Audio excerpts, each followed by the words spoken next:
Hey, good afternoon, everyone. I am Miss Arabella together with Teacher Aya Alimpiho. And once again, good afternoon, class. Good afternoon, Good afternoon, ma'am. Okay, so before we begin today, I want to remind everyone na ready na inyong mga gadgets because today we are explorers of knowledge. We will use technology not just for fun, but to create and explore things nga to ang i-discuss today. Okay, thank you sa pag-introduce yourself, Miss Aya. So, afternoon class, so once again, no, I hope you're all feeling great today. So, before we dive into our new topic or new journey, let's recap sa to ang last nga topic atong the other day. So, before that, so I want to ask you a question no sa to ang topic. So, can anyone tell me on sa to ang topic last time? Clouds. Okay, so based sa inyo nakita, it is cloud. So for you, Mr. Ken, Mr. Ken, how do clouds form? Okay, ma'am. So I think clouds forms through the droplets or ice crystals that accumulate over time. Okay, that's great. And how about you, Miss Kay? What are the different types of clouds? I can remember stratus, cumulus, Okay. and nimbus. Okay, so excellent, no? So clouds are made of tiny water or droplets that are suspended in the air, and they form when warm or moist air rises and causing condensation. And we also learn about the different types of clouds, which are cumulus, stratus, and cirrus. So now that we've refreshed our minds, let's test your memory na lang. Let's test your memory about our topic today.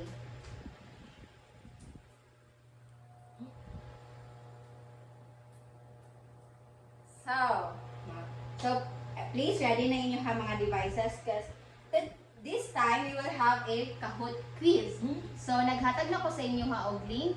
Please sulod na mo sa link and answer ang mga question nga na atin po i-provide sa link.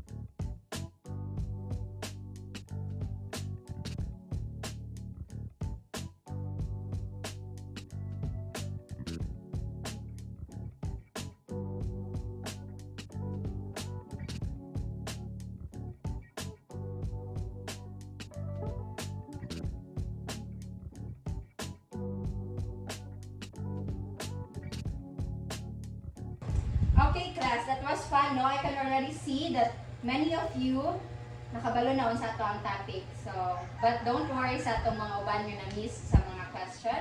We will dig more deeper kung unsa yun ang ato ang topic karon.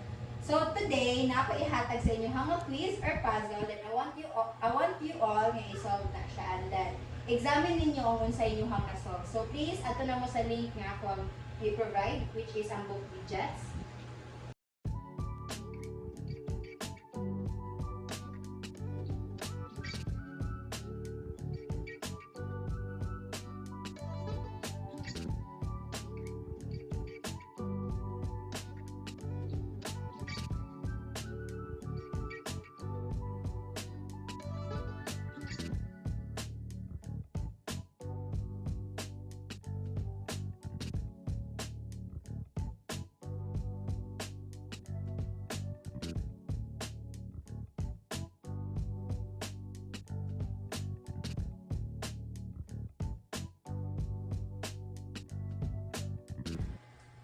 Okay, everyone, are you done sa puzzle nga inyong solve or create? Yes, ma'am. Okay, now take a look sa inyong puzzle, no? And then, i-share yung sa inyong nakita. How about you, Miss Kay? Ano sa inyong nakita sa puzzle? Ang ako nakita sa puzzle, ma'am, kay ang cycle sa water or the water cycle. So, dili na ito makita ng mga different processes na ginaagyan sa the water, like precipitation, transpiration, evaporation, and all the terms and mga concepts or mga processes which is included in the water cycle. Well done. So that diagram gave us a glimpse of the different parts of water cycle. And then, to dig deeper sa to ang topic, I let Miss Aya to discuss our topic today, which is ang water cycle. So, good afternoon once again, class.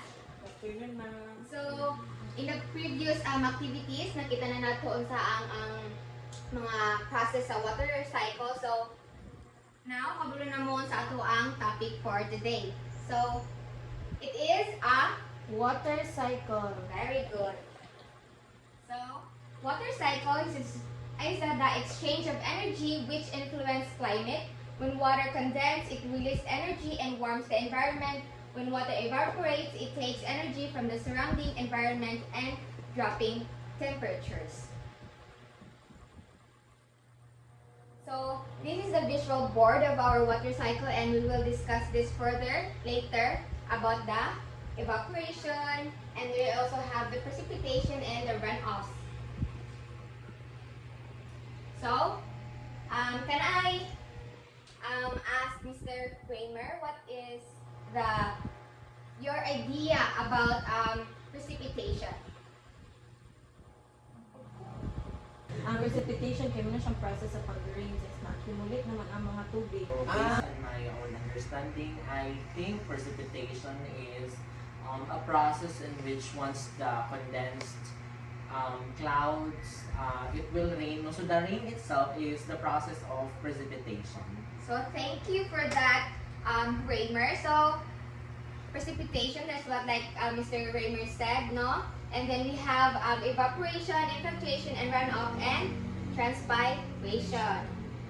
Next is, so first we will discuss the precipitation. So condensed water vapor that falls to the Earth's surface. The most precipitation occurs as rain, but also includes snow, hail, fog, drip, and graupel, and sleet. So, ang itong precipitation is muna na siya ang pag-ulan, no?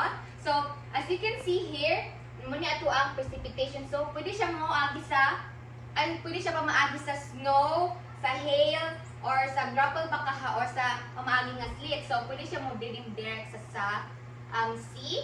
Pwede po siya diri sa mga lake bakaha, or either mga runoff nga na-connect din sa ato ang sea. So, muna ato ang precipitation.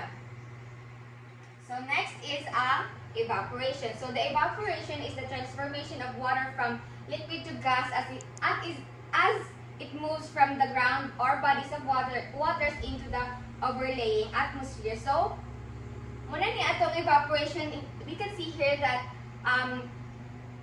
earlier ang ato gi-discuss ang precipitation, which is ang pag-drop sa mga water. So, right now is ato ang i-discuss na ang pag-evaporate na sa water. So, sa kalasod siya din then mag-form na din ato ang clouds o clouds of gray nga color, which is mahimo rin din siya o ganing either magbundak ba ang ulan, or pwede po siya nga kaning nga tuhang atong evaporation is kanang ma-spread po na siya kay because of the air. Next is the transpiration. So, transpiration is the release of water vapor from the plants and soil into the air. Water vapor in a gas that cannot be seen. So, earlier, ang evaporation man. So, ang evaporation is direct ra siya dito. So, pwede siya diri sa sea. Pwede po siya diri. Pero, ang transpiration nato is makuha siya sa ato ang soil, ato ang plants, or example for our plants is kanina is nag-precipitate na. So, na maging mahitabo nga maulanan na itong mga plants, naging mabilin anas ng mga leaves. So, ang mahitabuan na is, dili man siya ma-direct nga mabutang tanan sa soil o ma-run off na din siya sa lake. Gagmay naman kina siya ng mga water. So, ang mahitabuan na mag-transpiration na din siya. Muna siya ang tawag sa pagsaka sa water dito sa babaw. Muna ang transpiration. Next is ang runoff. So, surface runoff is a major component of the water cycle. It is the primary agent of soil erosion by water.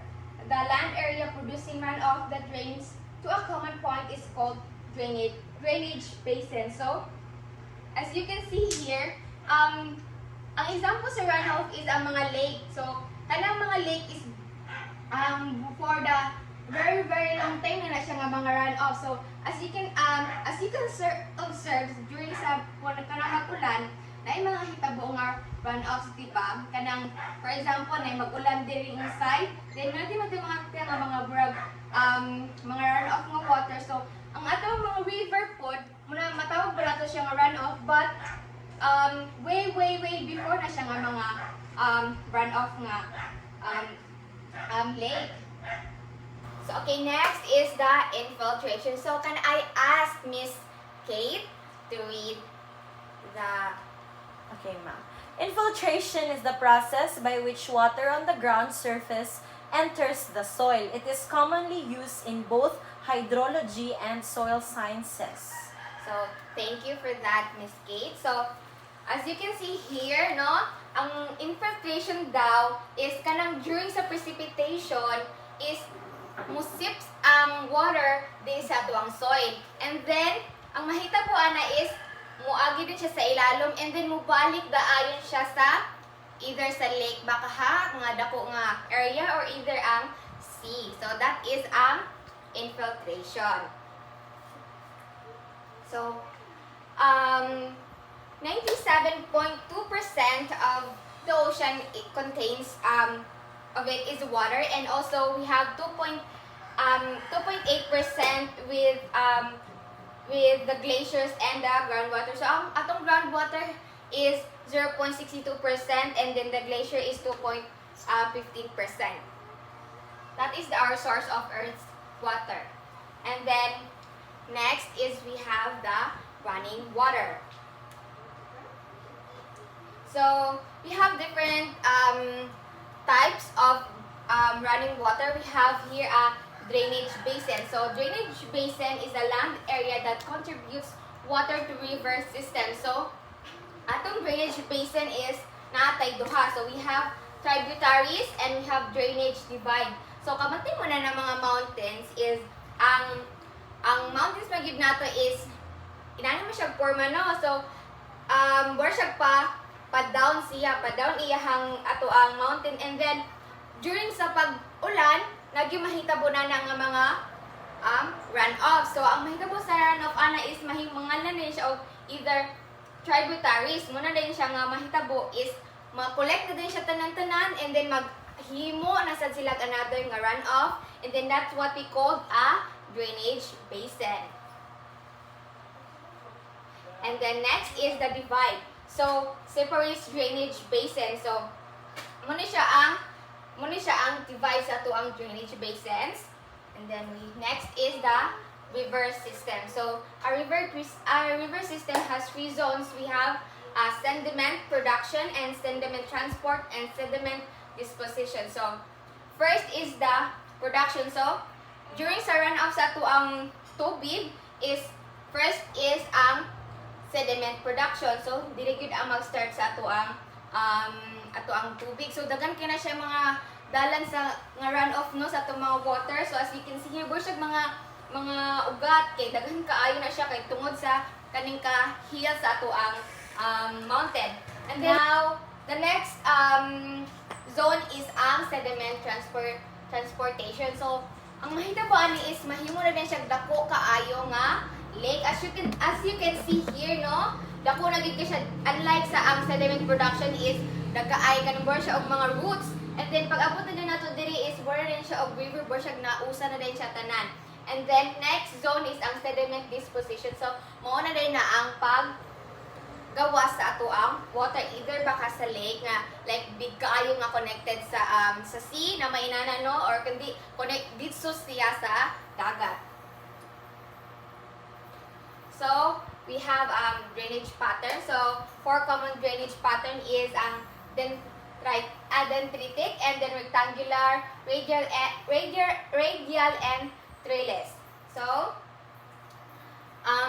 that's it for our class today, and I hope you learned something from me, and later on we will have more activities regarding to water cycle. So thank you class for listening. Thank you, Thank you, ma'am. So manatawag discuss sa water cycle. Now we have an activity. So atong activity is about you will create a visual poster regarding water cycle. So each of you, Kate and Ken, you have a specific topic about water cycle, and you have 3 to 5 minutes of creating using Canva, either Canva or another website you can use. And then I will be back in maybe 3:49.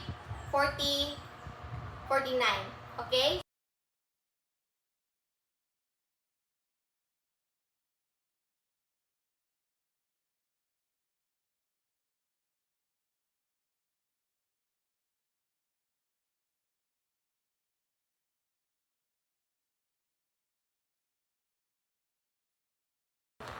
Okay, class, time's up. So, can I see Miss Caldor's output, please? And can you explain what is on your poster? And let's see.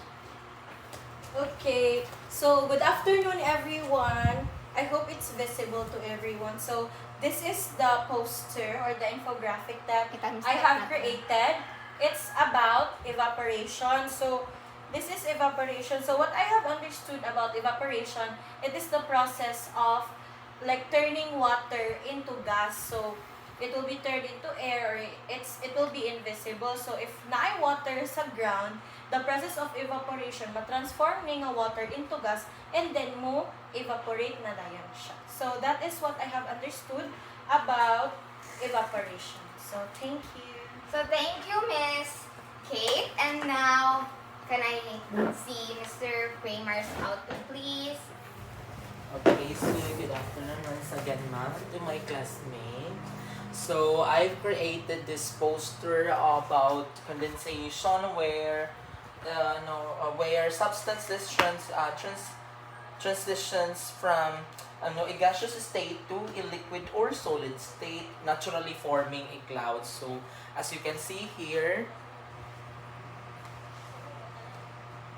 yeah, this is the formation of clouds, and then right after so it's the opposite of vaporization or evaporation, where a liquid or solid turns into a gas. So that's all.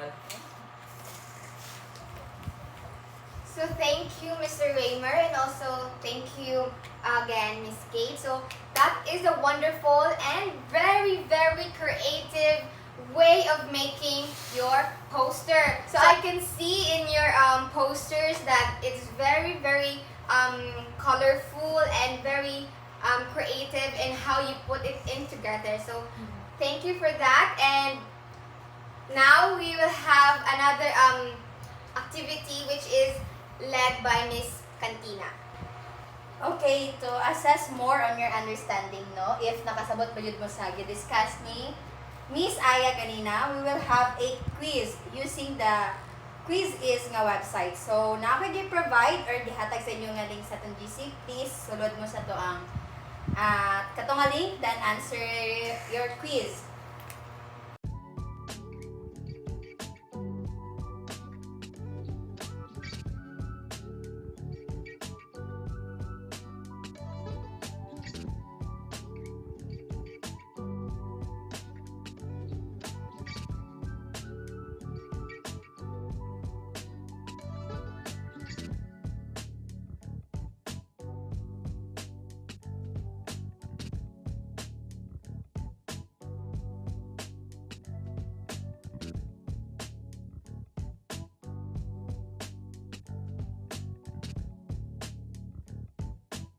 Okay, good job everyone, no? Nakita na ko sa inyong mga score nga nakasabot din mo sa ito ang topic. So, give yourself a round of applause for answering sa inyong exam. So, elat karon kay ing na si Miss Aya na po ang magpan para sa inyong assignment tomorrow.